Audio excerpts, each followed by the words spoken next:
Hi friends जय जगन्नाथ।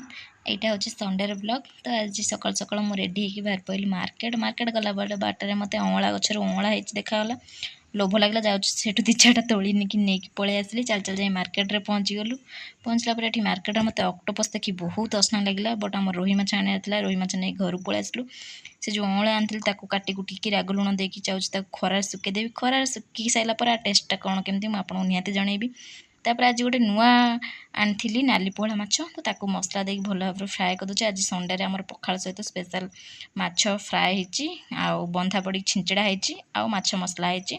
तापर खाई पी देकी एठी मु किछटा एलोवेरा फूल तोड़देली कारण आर बहुत उपकारिता गुण अच्छी।